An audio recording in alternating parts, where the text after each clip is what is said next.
So it's a pleasure and an honor to be joined by James Topp. He is a veteran of the Canadian Armed Forces, and more remarkably, he has been marching across the country of Canada to protest federal government mandates regarding COVID and vaccines and all that jazz. How are you, James? I'm doing well today. How are you? I'm doing great. So, tell us about your current location.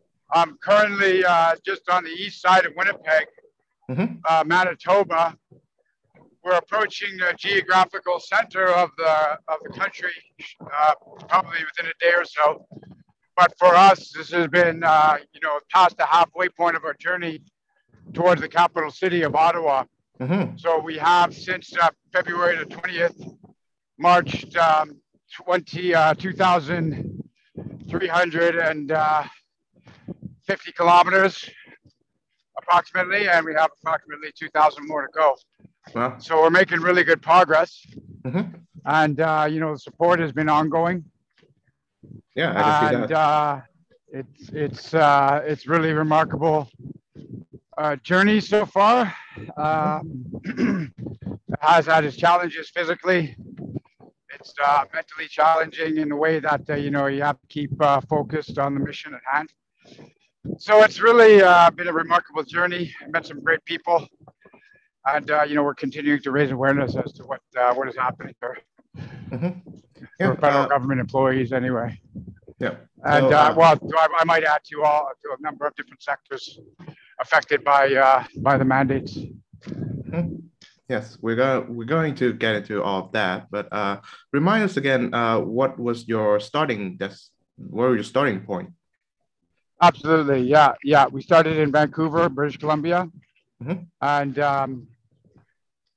just outside of BC Place at the Terry Fox Memorial. There's in Vancouver, downtown Vancouver, and that's where we started. And we that was back in February the 20th. Wow. And so it's we've been traveling since then. This isn't just me either. There's a team of us. I do all the marching, and then the rest of the team is also marching with me.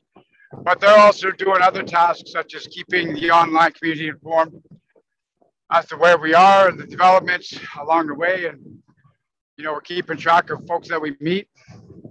And, there's groups that are active in this and helping us with what we're doing here. And we're trying to connect them all together as well.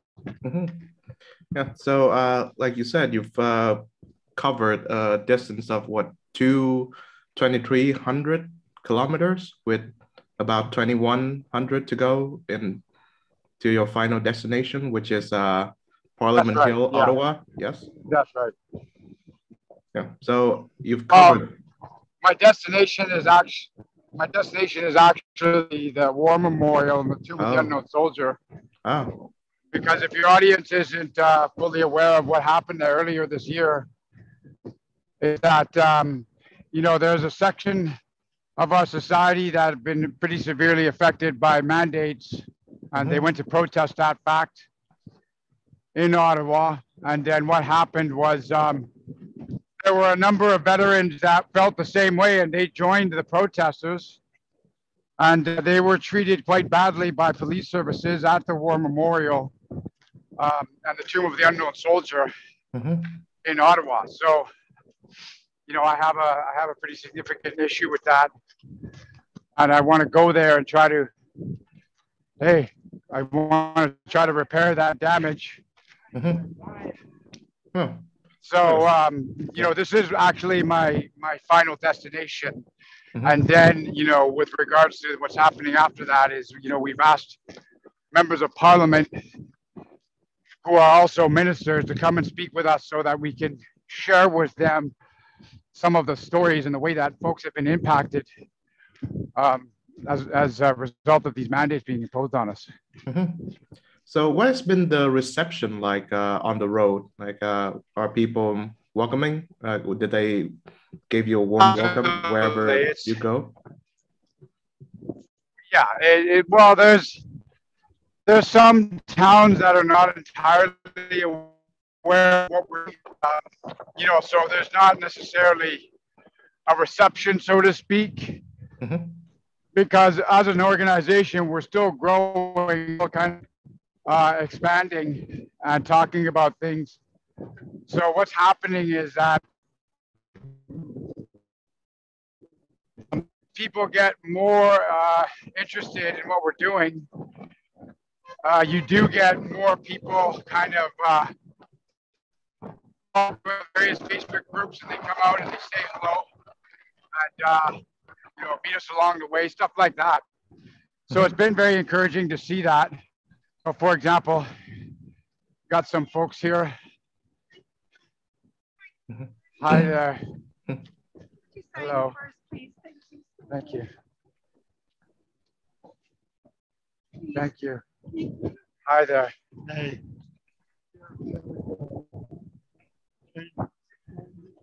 So, do you mind if I just, sorry, I'm doing an interview here. I'm just going to take a time out. So we're going to be a few minutes here. He's actually just talking to some folks that stopped on the side of the road to greet him. So thank you. Thank you. I'm gonna switch him back. Sorry. Okay. Yeah. Yeah, it's a recording, so we can cut out all the parts where we do not converse. Yeah, you could include that in there. It was just like, it was kind of as we were actually just talking about how some folks are coming out to say hello, like either as a group or individually in pairs. This is kind of the way it's been going down as with regards to this particular endeavor. And it's, it means the world to us because, it means that people are out there and they care about what we're doing and, what's happening in the country, because this is a response really to the way I feel and the way many others that we just don't like the directions that, with the application of these mandates and policies, we don't like the direction that the country is going, right? Yeah. I was in Canada during COVID. I studied there as a student, and over time I became increasingly frustrated, and I think at some point even outraged by some of the lockdowns and curfews and mandates that Parliament Hill or Ottawa has been engaging in. But before we discuss that, I'd like to talk about your experience in the Canadian Armed Forces. So sure. Tell us about your background. How did you become, how and why did you enlist in the military to begin with? Well, absolutely. I mean, as a young person, not really knowing what I wanted to do with my life and how to, go forward. I think at around the age of 19 or 20, I decided to join the Army. I didn't have any high-minded ideals at the time. It was, go have an adventure, travel, meet folks, and, learn some things. And I ended up joining the infantry branch of the Army, which is just about, you get all the action that you ever desired. And, that was what my initial tour, I initially joined in the early 90s. There was a brief period where I was, my contract had expired, and I spent some time contemplating a new line of work and career. And then I realized that it really wasn't going to work out for me. I was, not thoroughly, but I was, accustomed to the lifestyle. Rejoined the Army, and then that was, from the early mid 90s to 2019, got to the point where I wanted to try something different, and I transitioned from the regular Army to the reserves. And that's basically going from full-time Army to part-time. And that allowed me to pursue this other career in the public service. But during my time in the armed forces, I have completed numerous tours overseas. I spent a year in Croatia, the former Yugoslavia, Bosnia. I've been to Macedonia. I've been 2 tours in Afghanistan. Traveled. The only continent I haven't set foot on is Antarctica. That's as it stands right now. And you know, had a lot of training missions with different nations, including the Australians, New Zealand, Germans, US, Britain, Norwegians, you know, to name a few. So I accomplished quite a bit in my armed forces career, and that was why when one of the reasons why I'm doing this is because I was told I was going to be released due to my failure to comply with various mandates, but we can talk about that after. So that's briefly, you know, my military career, and then after I was still affiliated with the military as in a reserve fashion, part-time soldiering, and I was able to take my skills to the public sector and work as a civilian with Royal Canadian Mounted Police in a town called Chilliwack, British Columbia. And because I have extensive knowledge of you know, various kind of small arms, I was able to work in a support role at a regional training facility run by the Royal Canadian Mounted Police, where basically I just made sure that there was various training requirements fulfilled so that RCMP firearms instructors could do their job. And it was a great job, and I was subsequently placed on leave without pay from that as well. So that's my kind of working career in a nutshell. I see.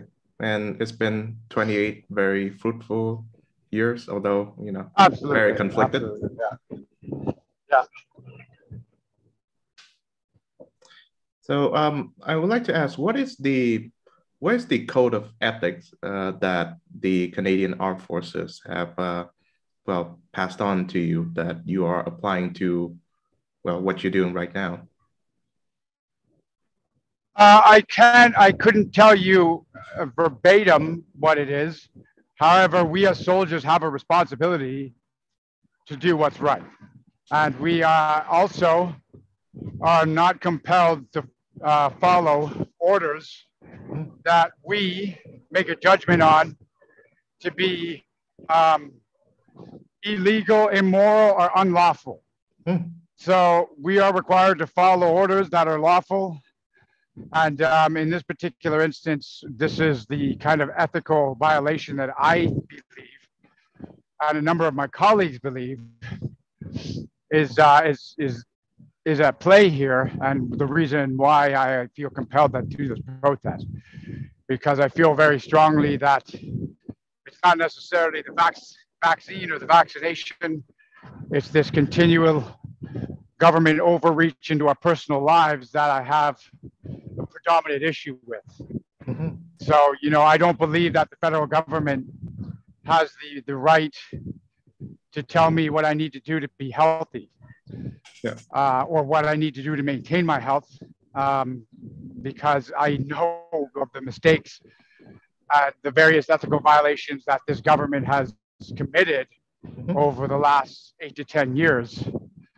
So if you're following that, then that's basically the ethical kind of considerations I put into, you know, that were at work when I decided to take part in this mission. Yeah. In this podcast, we do engage in a lot of Trudeau bashing. I severely dislike the current Prime Minister. And I'd like to ask from someone who's lived in Canada for longer than I am, I think who's been there since he got in power.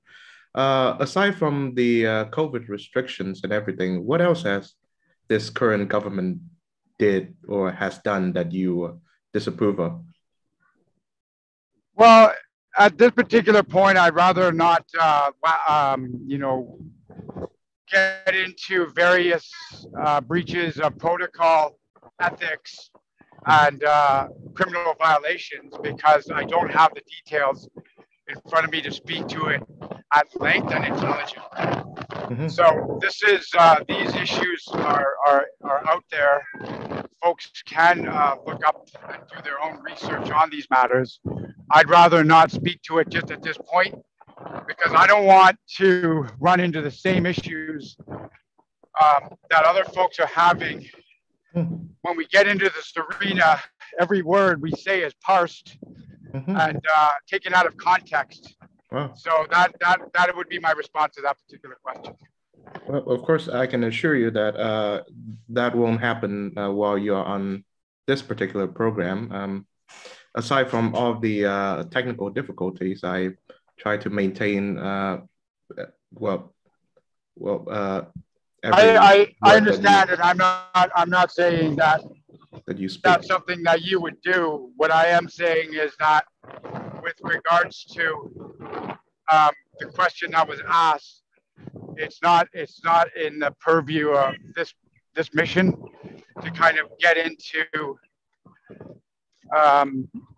those subjects. And I say that because like I said, the ethical violations that are out there, such as Aga Khan, the WE scandal here in Canada, and there was a minister who resigned or was forced to resign 4 or 5 years ago, and her name escapes me at the moment, and that's kind of one of the reasons why I'd rather not, talk in detail about those subjects, because I don't have the information on hand and it's not detailed enough for me to speak intelligently about it, if that makes sense. So may I ask a different question in that, well, I know that in Canada, there's no mandatory draft, unlike I believe Vietnam. Right. And for that reason, only a small number of the population are enlisted either in the active duty military or the reserves. So as a result, those who are living the civilian life tend to miss certain aspects of military life. And even though, you've heard countless stories about people who've been in combat or in the military, you wouldn't understand it. So would you say that that's a fair assessment of the divide between military and civilian life? Here in Canada, it's I wouldn't call it a divide. I think that the military, I'm talking 20, 25 years ago, there may have been a significant divide, but with the result of our participation in various actions such as peacekeeping and peace stabilization, our combat missions in Afghanistan, the view of the military by the public has changed significantly, and they do recognize the sacrifices that are made. Yeah. Much more than I can say than when I first joined up, where the military was kind of seen as just a giant social welfare program. And now it is much more, it's held in much higher regard these days. And I think it's just because of those particular missions and stuff, right? So this is what I would say to that. It's not so much as a divide. There is a little bit of, how do I put it? Cultural misalignment when it comes to, how it operates. What we do. So it's kind of like by the general public in the military that you have this kind of misconception a little bit. But to be honest, we're much more accepted than we were in the past. And a lot of people have, in one way, shape, or form, taken part in the Canadian military in various different ways. And that's through programs like cadets. At childhood, there's programs where you can join the reserves. And when you talk about the Army Reserves now, this is not, this is an organization as a branch of the armed forces that recognizes the need to kind of have the public's participation as much as they are able to do so because we recognize the fact that, as a reservist myself now, recognize the fact that there's folks who want to participate, but they're unable fully because they have a family and they have an ongoing career. And to that point, reserves are invaluable resources to the armed forces because we're able to draw upon a population that has existing skills that we can use, such as just as a brief example, in an infantry reserve unit, which I'm a part of, there are many folks who have technical skills, yes, such as mechanical, computer, or fabrication that we can put into use during the day-to-day business of, military operations done. So I don't know if that answers your question or not. No, it does, and more. So tell us about your experience in Afghanistan. So I did 2 tours. One was more peace stabilization, and one was combat oriented. And both were, you get, to put it in a nutshell, you arrive, you have a 6 or 7 month tour. There's a significant amount of training that goes into the individual and the unit that is involved. So typically when a unit is identified and they're the ones that are going to go into these missions, they can receive anywhere from 6 months to 2 years of training just to get ready for that mission. So you do this training, for us going to Afghanistan, we had training in Canada and the US to prepare ourselves. Then you launch into your actual mission. And then there's incidents that happen that remind you that this is a real thing and life and death situations arise. There are periods of intense terror and there's often periods of intense boredom. And, you're also exposed to and have to navigate, the cultural shifts that are in place between, a Western nation like Canada and going to a country like Afghanistan and the surrounding countries, where, there's a kind of religious, political combination of powers that have to be navigated and have to be respected as well. This is one of the things that we try to understand it and respect, that there is a belief system in place there is a culture, and how the religious beliefs are incorporated in the day-to-day life of Afghanis and how it plays into the various politics in the areas. And that all has to be considered. But as my personal experience as both a soldier on the ground and then a soldier / section commander or leader, was, you have to take all these things into consideration. But at the end of the day, my job is to look after my brothers and sisters beside me and keep them safe. And then as a leader, I have to do the same. And I also have to set an example for them. So this is kind of ties into what this mission is about as well. But ultimately, I will say there was tragedy. And, we went there, we did the mission as best as we could. We suffered losses and we soldiered on and we got through it. It ultimately was a rewarding experience for me, and that, you have a bond with your brothers on the ground, sisters on the ground, and it's reinforced through exposure to these situations such as combat and, the intense stress and pressure that comes with that, including everything from, being deprived of food or rest or comfort for a long period of time. So ultimately, I came away from that experience probably,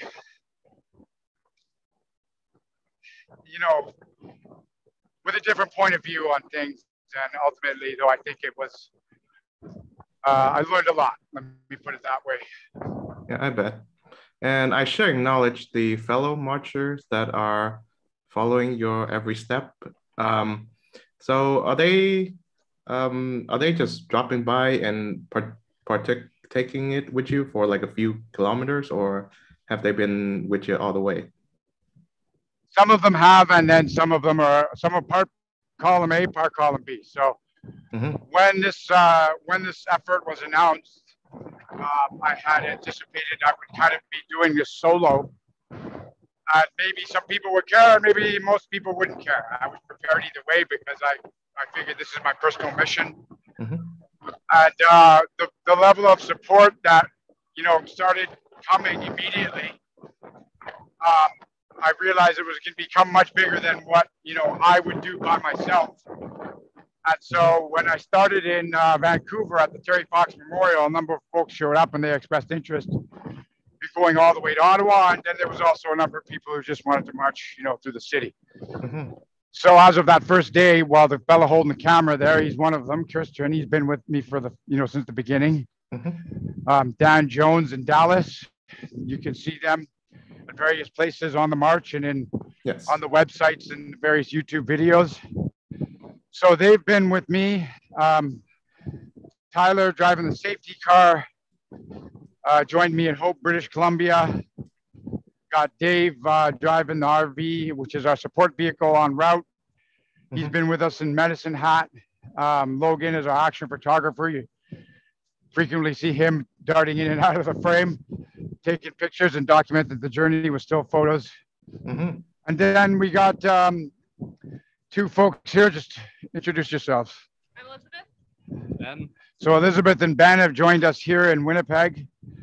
They're going to be, they want to go as far as they can, and possibly all the way to Ottawa. And it's going to be a journey for all of us. But we got Esther as well was joined. She joined with me in Hope, British Columbia. She's a resident of Texas, but a Canadian citizen. And when she saw the video, decided that she was gonna support this mission as well. So, there's a total of 8 of us on the ground right now. We had a couple of folks depart due to personal issues that they had to go and resolve, and that's perfectly fine. Ultimately, I will say that the ones that have been with me since the beginning and who have just joined me are the ones that have made a plan to go the duration. And then pretty much everywhere we stop, every few days, folks will drop in. And that's their intention, is to kind of go as far as they can. We put out there a 40-kilometer challenge for folks who feel that's something they can do, because that's for the most part, 40 kilometers are an average day here.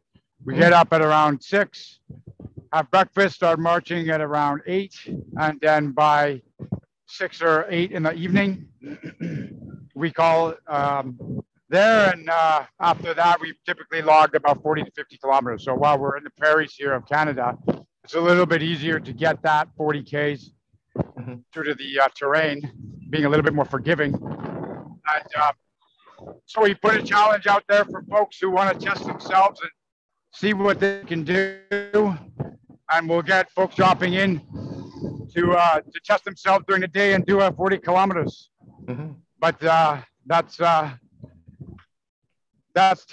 we've had both, predominantly because folks got commitments and families and things that they have to take care of. It's often that we get just day marchers, let's call them, and it's all good. I welcome their participation. It's an effort it's an ability for them to challenge themselves, do something different. One thing that you become aware of as you do something like this is that you get a different perspective traveling across the country, moving at about 6 to 10 kilometers an hour. So, what usually takes somebody, you can go 100 kilometers in an hour in your car. That takes us, 2 to 3 days. Let's see. So I'm looking at your website now, canadamarches.ca, which I would recommend everyone to check out. You listed, or at least the website listed, 3 reasons that you are doing what you're doing, and these good folks are joining you. You are protesting federal government mandates that require, as a condition for employment or continued employment, vaccination, testing, quarantine, and/or isolation. You have stepped forward to speak on behalf of those personnel employed by the federal government or otherwise who have been denied access to employment and services due to the imposition of a medical procedure. And you have also stepped forward to speak on behalf of those who have, through the introduction of false constructs surrounding choices and consequences, been pressured into taking part in medical procedures that they would not otherwise have accepted. Please elaborate on that third point, the one about false constructs and choices and consequences.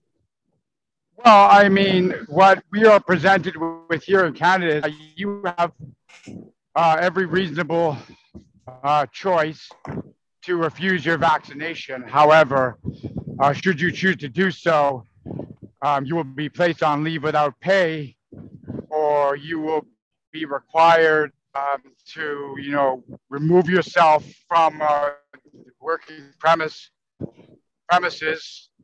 or submit to testing on a daily or weekly basis.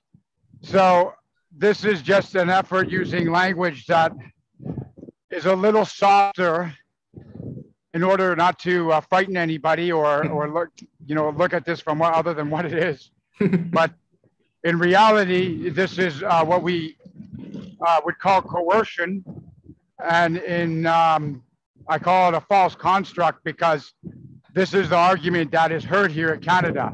You don't have to take the vaccine, or you don't have to submit to these procedures. However, you're just not going to be able to work or travel freely, which is tragedy in itself, because a lot of folks here in Canada don't understand that. They don't really realize that if you are refusing to give up personal medical information to your airline, you can't fly.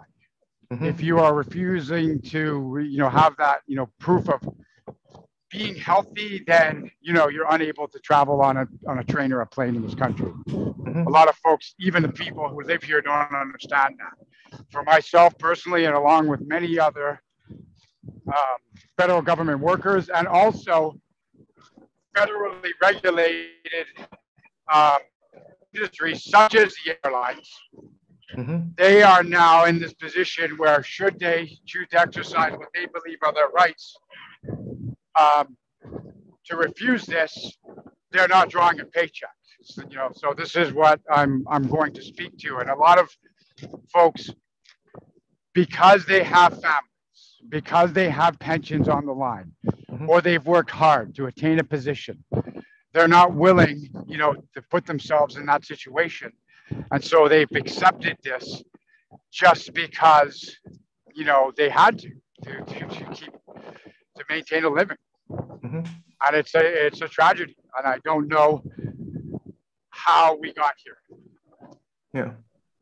Well, I've heard stories about how frontline medical workers in the Canadian Health Services, and similar stories do pop up in the NHS in the UK, where you have these frontline workers who have honorably risked their lives to care for those with COVID and other forms of illnesses, and they have refused to take the vaccines.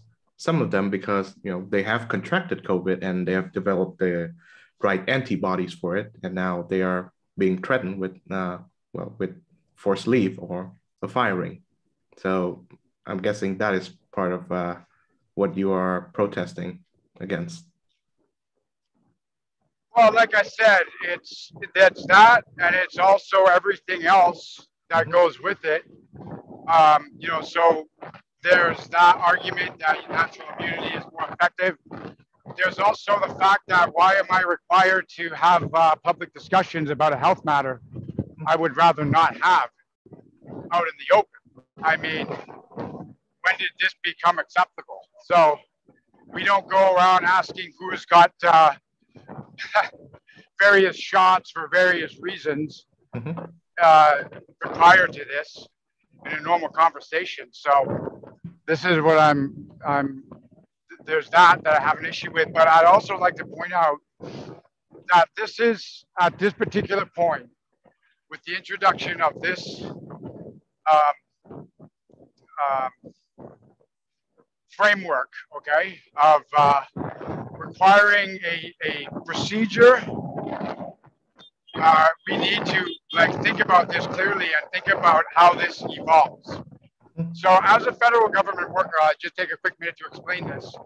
You are required, okay, to make an attestation on in intranet services. So I'm talking about federal government controlled information networks. And you were required to make what's called an attestation. And that attestation is your testifying that you have been vaccinated or that you're unvaccinated or you choose not to say. So that attestation goes into this process of determining who's going to be paid and who's going to be sent home. So what I'm saying is that where does it stop? If we don't, push back on this, where is it going to stop? So as it stands right now, you need to have 2 vaccinations or otherwise submit to these daily or weekly tests to maintain a job within the federal government.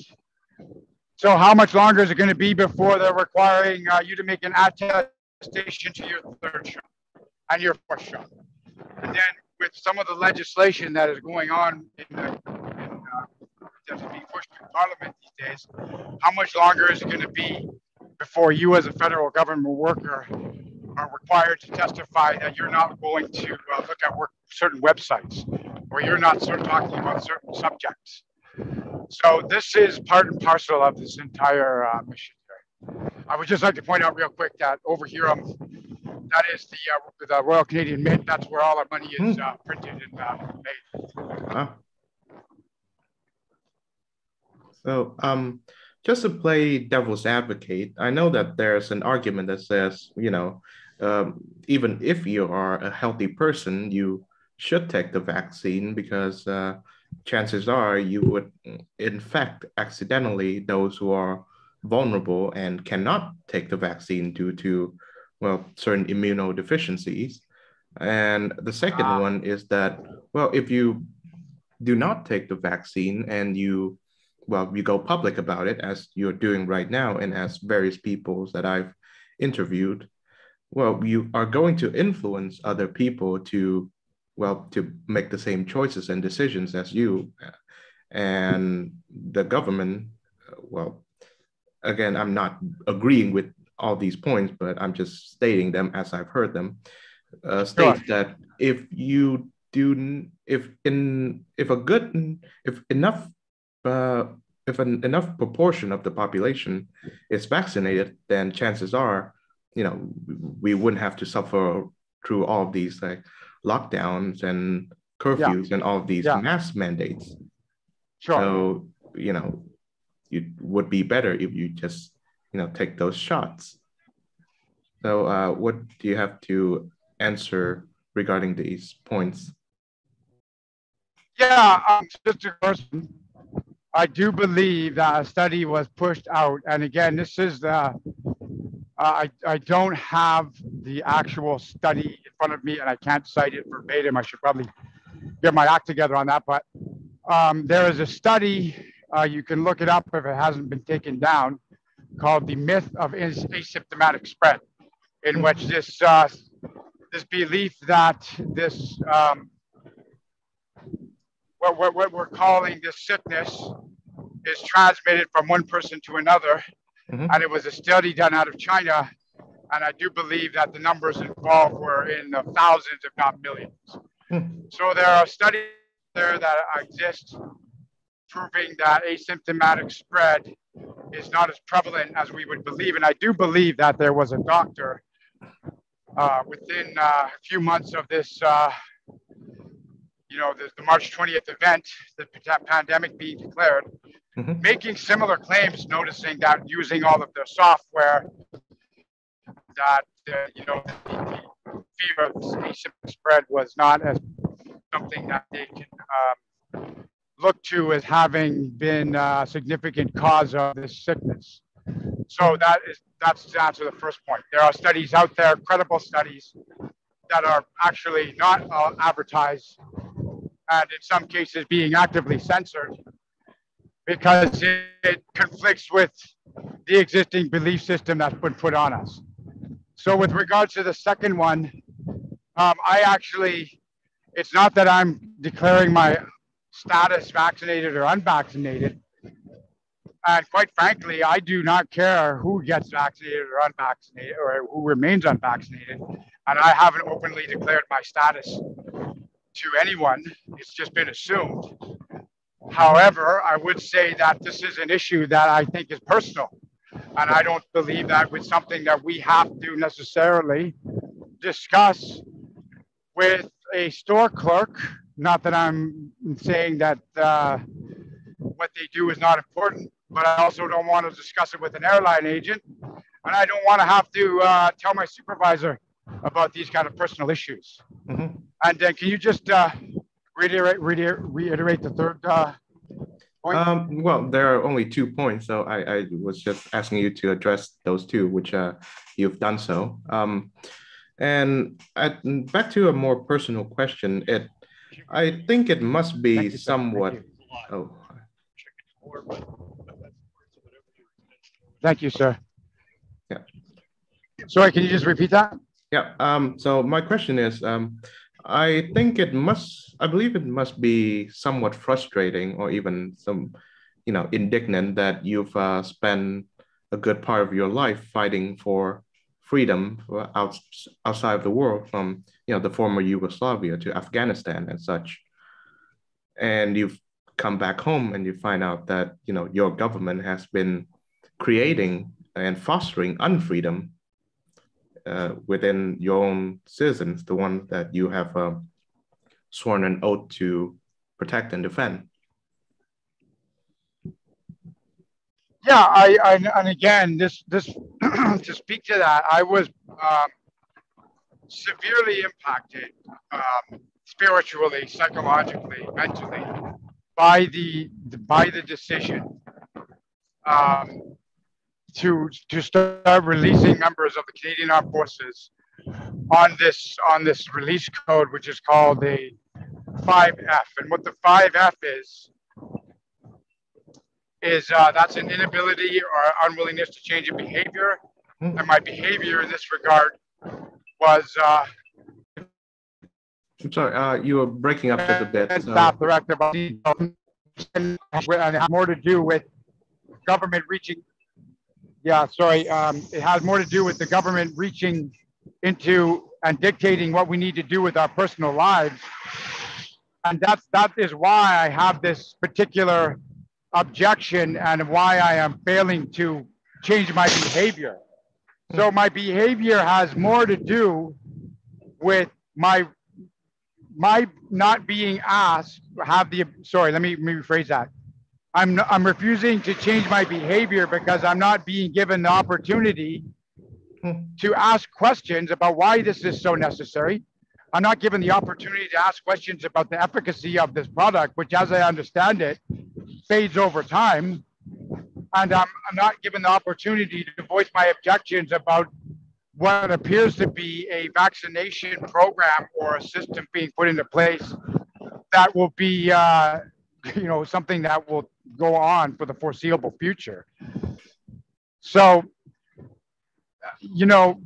as a member of the armed forces, what we're being asked to do is to comply and don't ask questions, and keep your thoughts to yourself, and otherwise you'll be punished by this release. And furthermore, in my particular case, I'm actually getting charged by the military as a military charge because I'm voicing this objection, and I am failing to comply with the Chief of Defense Staff directive. And the Chief of Defense Staff is the top general who, with the Minister of Defense, they effectively, govern the actions of the armed forces. So does that answer the question? Yeah, I say. So regarding your march, what would you say would be the challenge that you least expect upon, tying your shoes and walking the first steps? The challenge that I least expect. Least expect. Yeah.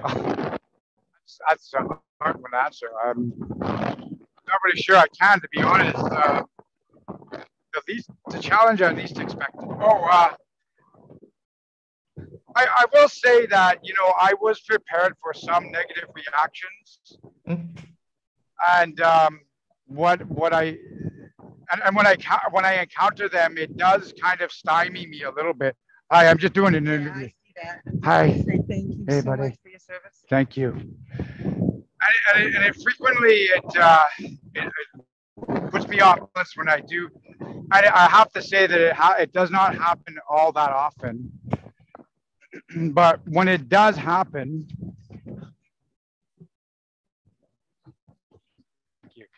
when it does happen, I frequently get put off balance because I can't understand it, how we got to this point where we're gonna go up here and take a break. We're at this point where we feel that it's this issue has caused such a divide that it brings out this extreme behavior, such as yelling obscene comments or the one finger salute that you might be familiar with here in the West.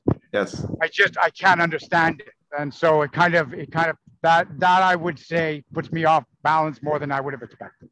Mm-hmm. So final question. So, you and your fellow marchers and the truckers that are sort of like rolling their vehicles into Ottawa shows that, there's an appetite for freedom here in Canada.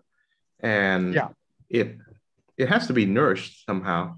And, of course, the government and certain authoritarian bodies they give the false impression that people would prefer to be safe, I guess, to trade a measure of liberty for a measure of safety. But in reality, there's an appetite for freedom and it has to be nourished. And I think, absolutely. Well, with your experience in the military, that appetite can be stymied by force or by violence if it reaches to a point of extreme. So my question is, how do we do that? How do we nourish an appetite for freedom, even in both free and unfree countries? I will say that's an excellent question, and that I think that you can do that. It takes courage, and I can't tell people. I've told this to a lot of different folks. There's a lot of fear out there, and what we're afraid of is not always the fear is not always necessary. And then what we're having is folks give into their fear in a way that interferes with their ability to kind of, get that, how do I put this? So, okay, please. It's just there's some distraction going on here. So there is something going on there with regards to, I don't want to tell people they have a lack of courage. I want to tell them that I understand the fear that is put in place over them. And what happens is that they have to find the ability in themselves to kind of understand what the fear is, to make friends with it and try to work with it. Because really, I can't sit here and say to people, don't be afraid, because we're all afraid. We all have fears, and it's just a matter of understanding that the fear is a feeling. And when we recognize that as a feeling, and it can't hurt us unless we let it. So at the very root of it, it starts with an individual recognizing what he can do in the face of that fear and what he can do, what he or she can do when they put their minds to it. So I and the people with me decided that this is something we could do. We can march across the country. We can do this on foot as a demonstration of the power of the human spirit. And in doing so, we're attracting other folks who feel the same way. And maybe it was that fear that was holding them back, and seeing the example, like I myself saw an example when truckers banded together to travel to Ottawa. That inspired me to do something. And in that, I'm hoping that we can kind of nourish that aspect of seeking freedom by these kind of individual actions. And then, you know, either recognizing what a person has done and supporting them in pursuit of that, and also asking ourselves what we think freedom is and what we're willing to do for it. Because,